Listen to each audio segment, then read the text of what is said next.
right, folks. Thanks for bearing with us. We're going to get started now.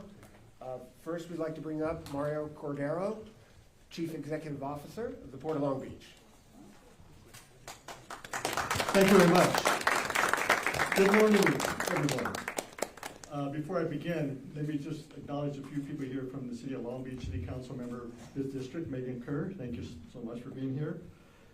As mentioned, I'm Mario Cordero, CEO of the Port of Long Beach, and thank you for being here today with us as we introduce the Port's new economic impact analysis. The study looks at jobs, tax revenues, gross domestic product generated by the ports, trade, and more. And that shouldn't be surprising to anybody in terms of the economic engine we have here in Long Beach, in the Port of Long Beach. The last report that we issued was back in 2019, pre-COVID. And that report was based on 2017 data. This report now brings it up to date and it basically examines year 2023, post-COVID. And the team is working on a report that will be released later this year. Now, post-2023, you are aware that the Port of Long Beach had record numbers in 2024. And all of this just happens to come at a time when the two most powerful economic countries, the United States and China, are currently discussing this whole issue of trade tariff policy. The mayor will address that at a later point this morning. So the good news is the two parties are at the table discussing a more pragmatic approach. However, again, there are concerns with regard to this question, but we're going to really focus on the economic impact report that will be released by the Port of Long Beach.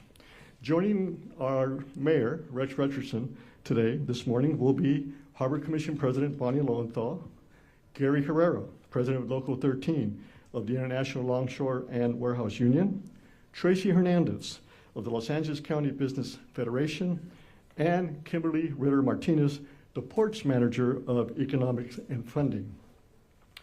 And at this point, I would like to introduce our first speaker, someone who has a long history of supporting the Port of Long Beach, supporting international trade, and international trade here in terms not only for the city, but for the region and the state, and the nation for that matter, and of course a big spokesperson for the citizens of Long Beach in terms of Long Beach not only being known as a port city, but really being known as a city that brings so much economic impacts to the state of California nationwide.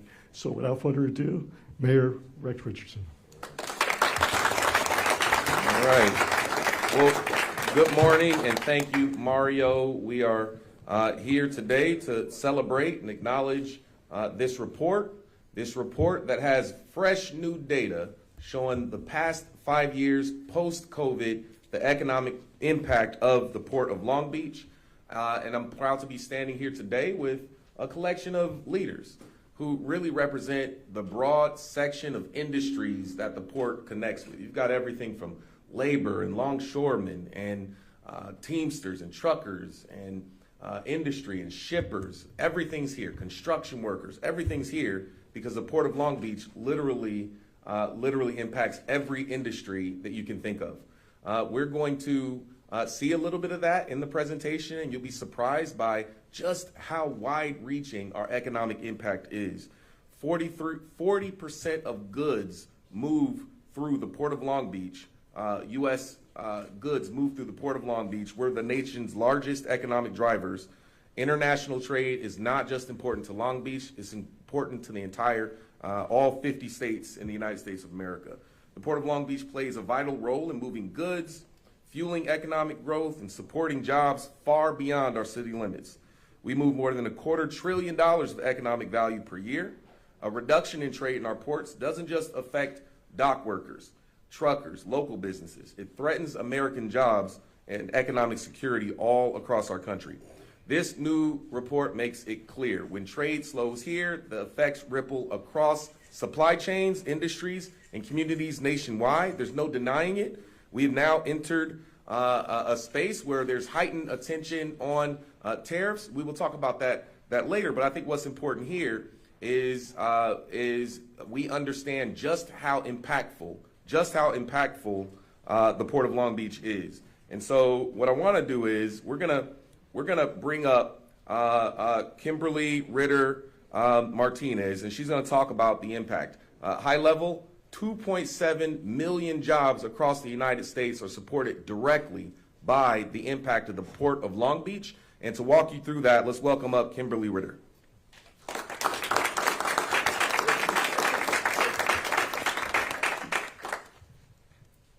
Hey, good morning. I'm going to take a few minutes to explain what economic impact modeling is and what it is that we're measuring. So economic impact analysis, it can be applied to a project, a policy, an industry, or in this case, the Port of Long Beach. And it's basically a method through which we can measure the port's impact on the wider economy. Now, it's a bit like dropping a stone into a pond.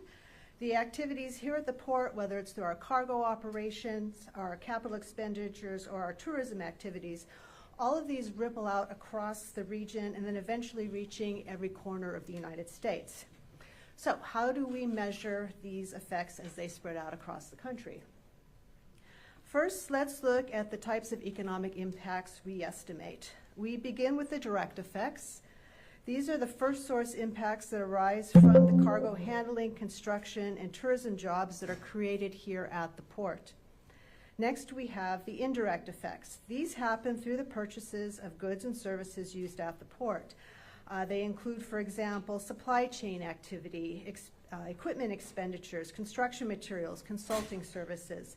These expenditures, in turn, support employment at the firms who provide them. And then finally, we have induced effects. When workers and business owners earn income from working at the port or as one of our suppliers, they spend those dollars on groceries, entertainment, travel, all those everyday necessities that we spend our paychecks on, and all of that activity supports the broader economy. Next, the economic metrics that we measure include employment, labor income, gross output, which is like a regional GDP figure.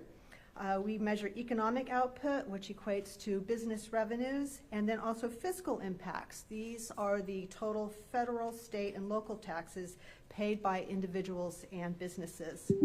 And then finally, we estimate all of these metrics and impacts across 4 geographies. So our report includes the Los Angeles MSA, which is LA and Orange counties, the 5-county region, which is LA, Orange County, Riverside, San Bernardino, and Ventura counties, the state of California as a whole, and then finally the US. So if we tie all of this together and we look at the total impact, employment impacts across these 4 geographies, they sum up to 543,000 jobs supported by the port in the LA MSA, nearly 692,000 in the 5-county region, over 1.1 million throughout the state of California, and in the US, over 2.7 million. Now, naturally, when we think of the port, we think of jobs and goods movement, but port-related activity supports employment in every major industry sector. So first, agriculture and extraction, 76,000 jobs. Construction and manufacturing, 133,000. Healthcare and education, 148,000. Grouping together other services, media, utilities, and government jobs, 248,000. Professional and financial services, 430,000. And then goods movement and warehousing, 432,000 jobs. Retail trade, 1.2 million across the US. All of that adding up to 2.7 million jobs supported by port activity in the United States. So before I hand things back to the mayor, I would like to acknowledge the contributions of Nando Guerra, our senior global economist, who was the lead on this project, and then also Port Planning Division's leadership, Teresa Doudneau and Ian Conway. Thank you. Thank you very much. All right. So now that we've established this and we see just how impactful the Port of Long Beach has been, this is fresh data over the past 5 years, it's important for us to now acknowledge the moment they're in. There's no denying it. We've entered the reality of a new tariff era. While the administration has decided to reduce tariffs from 145% to 30% on China just this morning, let's be clear, what we need is certainty. There still will be a great deal of uncertainty for workforce and for buyers and suppliers. So we don't, we're not gonna celebrate right now that that the crisis is over. This is still a crisis of our own making that we need to address through long-term, long-range, strategic, and stable policymaking. We know that there has been impacts. Just this morning, we held a roundtable with workers and business to understand the impacts of the threat of tariffs and the damage. We're seeing the damage. The damage is done. We've seen ships that never sailed. We have containers that sit empty. We have American businesses and consumers that are preparing and beginning to pay the price for these policies. The rollback is a step that should be acknowledged, but recovery will not be immediate. It will take weeks, if not months, to untangle the backlog and stabilize the system. That's why stable, long-range trade policies are essential for the success, not just for our local economy, but for our nation. The reality is these tariffs on imports from China are already showing real-world consequences, and nowhere that is more visible than right here in the city of Long Beach, at the Port of Long Beach. And as these new policies take effect, we have timely and revealing economic analysis that underscore just how critical this port is, not only to our city or even to our state, but to our entire national economy and the economic well-being of the United States of America. So the data shows 2.7 million jobs across the United States are directly supported by trade that moves to the Port of Long Beach. These are jobs in warehousing and trucking, logistics, agriculture, manufacturing, retail, even education that move through the Port of Long Beach. These jobs are in warehousing. I mean, it's so much that we have, and it impacts nearly every state in the country. These jobs account for $176 billion in personal income, $300 billion in contributions to the national gross domestic product. These are not abstract numbers. These are American livelihoods. These are American families. These are American communities that rely on our port to remain competitive. The analysis was launched more than a year ago as part of our regular review of the port's economic impact, but arrives now at a very critical moment, giving us real hard data about what's at stake as we evaluate new trade policy and new tariffs that threaten to disrupt our long-term trade flows. So let me be clear. We support the goal of strengthening domestic manufacturing. We support the goal of American economic strength. We believe in the power of American-made goods. We believe that we are a port that is a gateway for United States imports, from soybeans that head to Iowa to pork and beef from Texas, Colorado, Kansas, and beyond. But trade is a two-way street. The Port of Long Beach doesn't just serve the Southern California, it serves the American economy. It's a national asset. Any policy that disrupts the flow of trade here risks undermining the very economic growth it seeks to aim. Locally, our port is the foundation of Long Beach's identity and our prosperity. It supports tens of thousands of jobs in our city alone. It fuels industries across the region. Nationally, it connects U.S. products to global markets. It keeps our shelves stocked in every corner of our country. Long Beach is proud of the role that we play. We remain hopeful that, for the sake of millions of American workers, decision makers in Washington realize what is truly at stake and work towards solutions that strengthen, not stall, our economy. What we truly seek is stability. What we want to defeat is uncertainty. Uncertainty impacts our ability for workers to be able to keep a roof over their head and put food on their table. It threatens investment into our port, big infrastructure investment. It threatens our ability to continue to chart toward a zero-emission economy. All of this depends on certainty. And uncertainty is at an all-time high right now here in our region. And so we encourage the administration to continue to focus on long-range, stable economic policy. Thank you, and I want to hand it back to Mario Cordero.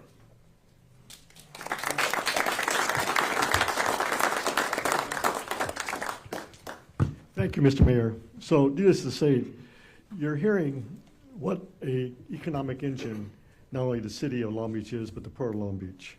And if I could bring you back to the era of COVID-19, all eyes were on the West Coast, more specifically the Port of Long Beach and the San Pedro Bay complex. And now in today's world, again, all eyes are on the West Coast, and there's a reason. And this is the reason we have now going to issue our economic report later this year, and you're understanding what that data is and those statistics are. So, without further ado, I'm now going to introduce to you the board president of the Port of Long Beach Commission, Bonnie Lowenthal, and that's the policy-making board. Bonnie?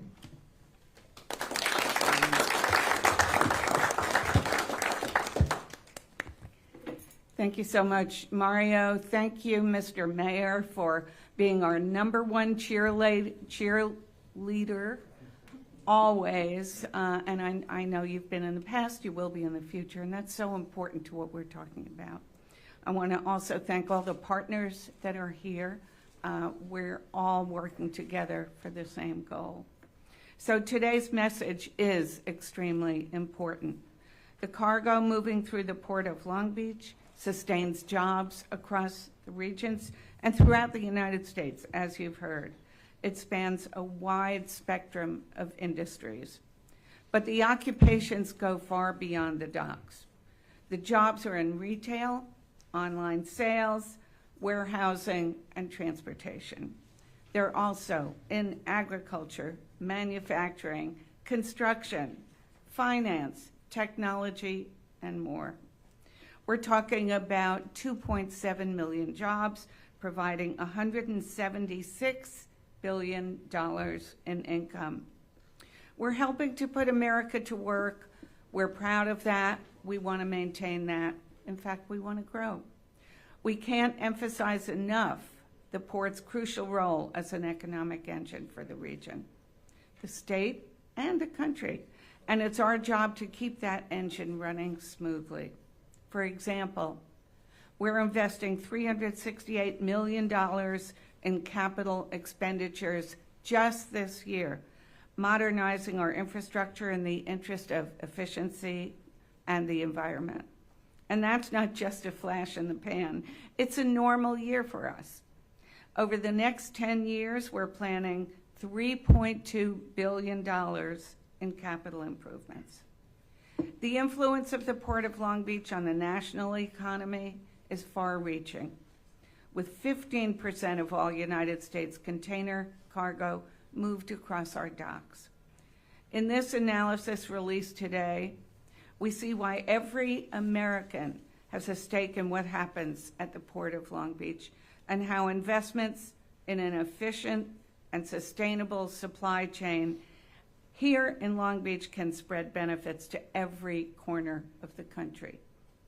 As leaders of the port, we know that keeping the Port of Long Beach competitive, financially stable, and environmentally sustainable is what allows our partners in labor and industry to move so much cargo and to create so many jobs.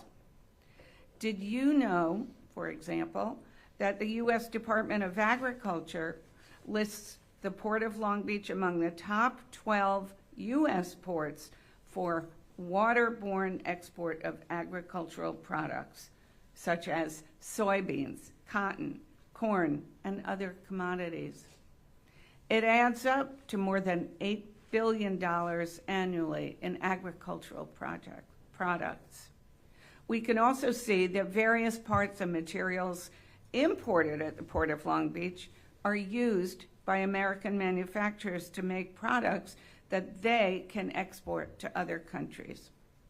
The Port of Long Beach and its partners, many of whom you see here today, remain dedicated to supporting the United States economy by keeping the goods moving reliably and efficiently, and we do it to support jobs. Thank you.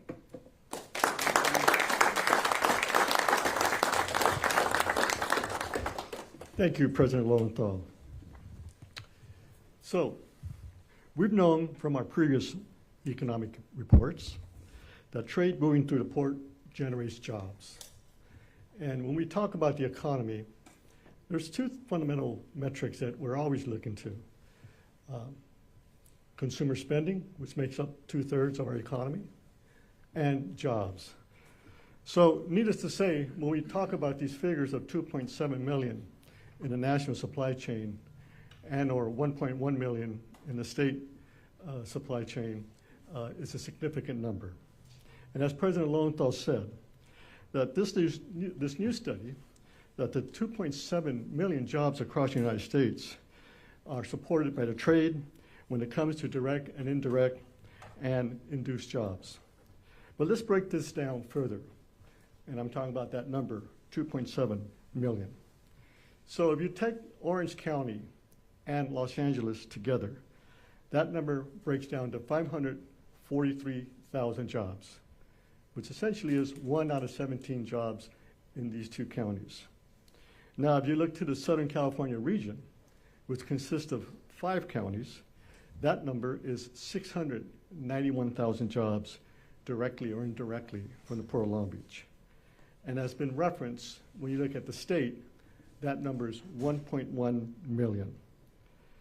Now take a look at the state when we talk about the 1 million jobs that derive from the Port of Long Beach. If we have a 10% reduction in cargo, and it's a primary question we should ask ourselves today, if there's a 10% reduction in cargo, that means there will be a 10% reduction in jobs. That's a 6-figure number. 100,000 jobs are at stake if there's a 10% reduction in cargo. This year, the Port of Long Beach had 4 very, very strong months. Some of you may know that in the first quarter of 2025, Long Beach was or is the busiest container port in the United States. But we are starting to see now low cargo volumes for May, potentially 30% down. Now, again, the good news is there's discussions currently between the USA and China. So let's step back and see what happens. But the fact of the matter is uncertainty remains. And I think what this industry is calling for, that we have certainty and clarity with regard to what that tariff policy looks like in the mid and long term. Just to give you a context of the commodities that come through the Port of Long Beach, 20% of all refrigerators that come to the country come through the Port of Long Beach. Computers, smartphones, in that same percentile. About 30% of microwaves, and 80% of televisions. So it gives you an insight of how important this complex is and this port is to the average American and the average consumer. So with significantly reduced cargo volumes, it's likely that the consumer will have fewer choices. And as we've indicated, this is why we are issuing this economic impact report or revision from the prior report, again, to reemphasize how important this port is not only to the city of Long Beach, the state of California, but the nation overall. We also have a crucial links to the international supply trade, and which, again, need to be carefully calculated. And we need to be deliberate in our policies. Because in the current environment, as you are aware, the headlines are, there's a lot of uncertainty. The markets fluctuate. The good news, the markets are up after the announcement of some progress on discussions, but nevertheless, uncertainty continues. As you have heard this morning from our subject matter expert, Kimberly. So with that, let me just now at this point, when we talk about jobs, I'm going to introduce the president of Local 13 IOW, Gary Herrera. And these are the men and women on the ground. Now again, going back to the COVID era, they worked day in, day out during COVID. There was no break for them during this COVID crisis. And today, this is the job sector that we need to support. So if we get to a point where we don't have a worse scenario of a job reduction in this complex, it's not only good for the Port of Long Beach, good for the region, but good for the national economy. So, Gary?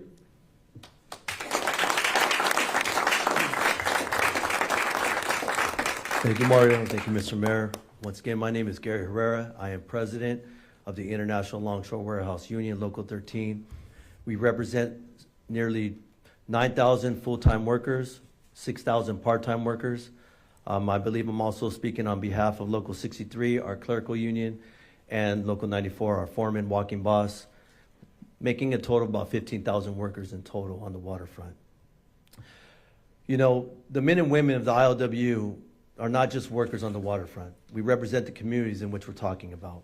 As we talk about less cargo, we also talk about less spending opportunity.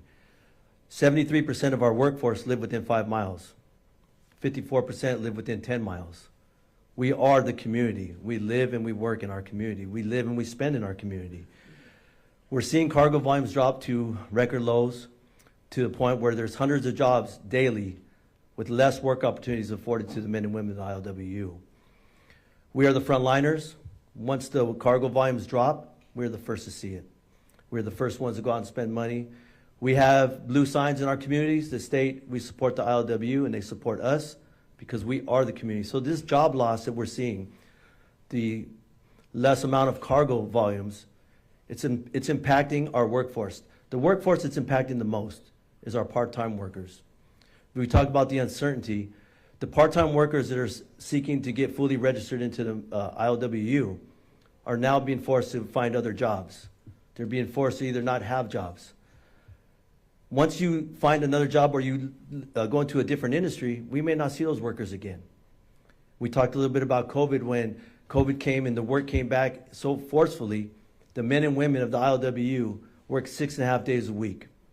We didn't have a choice because we are the community, we are the economy, so it was imperative that we kept working and we kept those goods moving, whether it be for your medical needs, your TVs, whether it was agriculture, whatever you see fit to be part of your daily life, the men and women of the ILW are moving that cargo to and from your homes and into the stores, into your restaurants, to your pharmacies, to your hospitals.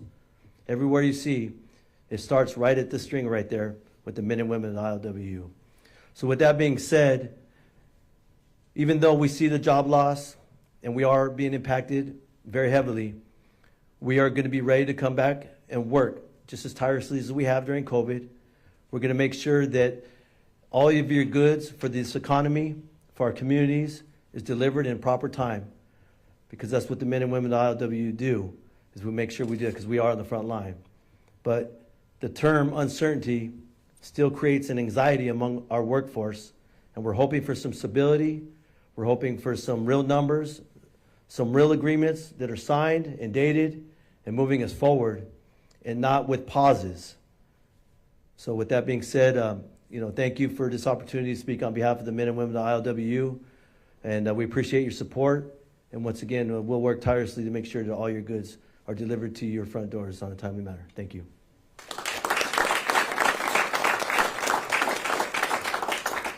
Okay, so now you've heard the importance and the magnitude of the empirical data we're presenting.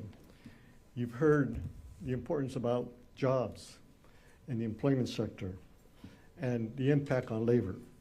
So now we're going to move to the business sector, and I'm going to introduce someone who leads the Los Angeles County Business Federation, and they have been an association who've addressed the pertinent issues with regard to the business sector, because as mentioned before, there's a lot of uncertainty, not just with regard to employment, jobs, consumer spending, but in the business community. And all you have to do is look at the headlines day to day in Wall Street. So with that, I'm going to introduce now Tracy Hernandez of the Los Angeles County Business Federation. Tracy? Thank you, Mario. Thank you, Mayor Rex. I want to say go beach, go jobs. Go brothers and sisters standing here united today to shed light on this important topic that's impacting all of us every day. So at LA County Business Federation, we're a grassroots network of 245 different business groups and associations. 3 of my colleagues are here today from the Harbor Trucker Association, the Long Beach Economic Partnership, and the Pacific Merchant Shipping Association. All of our groups in total, we have 400,000 employers just in Southern California, 5 million jobs.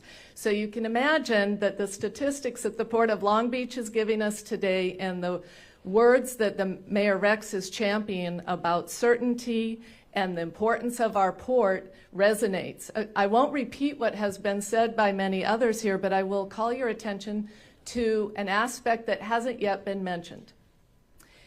The mighty Port of Long Beach and all its tentacles and all its jobs and economic input also comes full circle around, and I see our council member here, into paying taxes.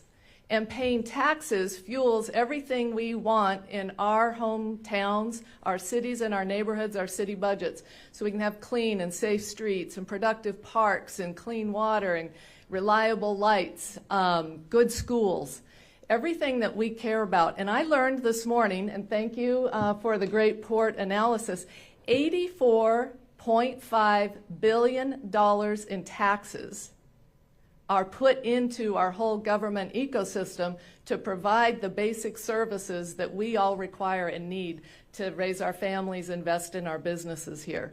So we don't want to lose light on that, or lose sight of that. And I'll just share one other item. We just are releasing our poll. We poll all those hundreds of thousands of businesses, and we do it every single year, and then we benchmark where those employers are at, every size, whether you employ 2 people, 200, 200,000 people. And what's on your mind, what's most pressing in its concern in nature. And as Mayor Rex and Mario have said, this uncertainty piece, which is, first I'll tell you, it's been the highest it's been in 16 years of our polling. So what does that mean? So uncertainty means you hold on, right? So you have your businesses, you have investment, you're investing in people and competition and your goods and services you're manufacturing. So you hold on and you sit tight and you hold your breath, and then you stop being as bold in your calculations.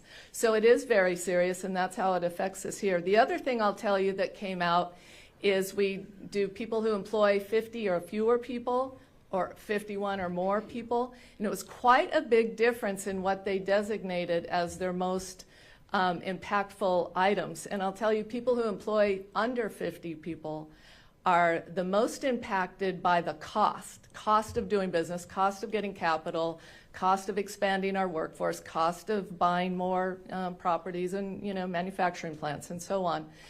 And so the sensitivity around where we're at today, I think Mayor Rex said we're in a moment, so we need to own that moment. And then those of us that are coming, I appreciate the positive nature of the data that's been put forth here, and it's upon us and our labor friends and workers and everyone. I heard in the roundtable this morning that everyone's ready to go to work. Everyone's ready to deal with the surge. Everyone's ready to get back to some stable nature, and we're here to help and support. I couldn't be happier to be a part of what everyone is doing here. We'll continue to ring the bell, raise the alarm, and speak hope and positive reaction. So thanks for having us today. Thank you, Tracy. And you sure ended it with a lot of energy here as we conclude our commentary and get ready for the Q&A, any questions you may have. I do want to say again, as Tracy has emphasized, we're ready. We're ready for the challenges, but more importantly, we're ready to keep moving this agenda to not only indicate to everyone how important this port complex is, the Port of Long Beach, but together how we continue to be the economic engine not only for the city, but for the USA. So with that, in addition to the reporters who are here, let me just say that those reporters who may be on Zoom could, via the chat, ask your questions. That is via the chat function, present your questions. And if you are a reporter on Zoom, please find that chat function along with your questions, and please give us your name and your outlet. And our Director of Communications, Stephanie Montoya Mariski, will ask you that question and pose your question to the group. So I want to, again, thank Mayor Rex Richardson for leading this subject matter and being a spokesperson for the city on a subject matter that's extremely important, not just for Long Beach and Port of Long Beach, but for the nation. As you all are aware, this is the national headlines. And for that matter, let me just go one step further, the global community. Because if things don't move forward in a pragmatic way, it's going to affect the GDP not only of the USA, but the global economy. The IMF has already indicated their prognosis or forecast earlier this year of 2.8% growth in global trade, and the economy of the GDP is now down to 1.8%. So with that, I'm going to turn this back over to the mayor, and let's prepare for Q&A. And again, we welcome your questions. So thank you so much for being here. All right, thank you, Mario, and thank you for everyone joining us today. Business leaders, IBW, ILWU, laborers, Teamsters, we're all here, and we'll tell you, those numbers show you, we know how to do our job. If it ain't broke, don't fix it. The Port of Long Beach is a leader economically, and things are working. And we've seen record-breaking cargo month over month since October. And so we don't want to disturb that. We want to keep people working, keep food on the table, keep roofs over heads, and we want to continue serving America's economy. So are there any questions for us? Yes, sir. With that being said, since the president's tough talk on tariffs began, how has that impacted the Port of Long Beach? I mean, how is cargo down? Are ships not arriving? Ships out of China, are they sitting in the water? The latest on the supply chain. How has this impacted the port? Has it crippled the port to certain? So what we'll do is I'll talk a little bit about it. Then I want to, we brought all these folks for a reason. I want you to hear firsthand from our dock workers and hear firsthand from the people who are on the front line. But yes, we have seen an impact. I was out earlier last week watching some of the last tariff-free ships come into our ports. We've seen cancel orders already take place. And think about what that does to our entire logistics and supply chain continuum. That means fewer people being called into work. That means fewer shifts that they can count on, fewer people, and it ripples not only from the docks, but to the warehouses and to the trucks and to all of that creates an economic impact with ground zero here in the city of Long Beach. And so yes, we've already begun to see the impacts here. We want to acknowledge the sort of reduction from 145 to 30, but some of this damage is already done. Right, so the threat of the 145% tariff this morning was, there was another order with a recommendation of 30%. But let's be clear, this does not add more certainty for us. We need to understand what the conditions of trade are, because there are a number of companies and industries that will make plans based on what the framework of policy is.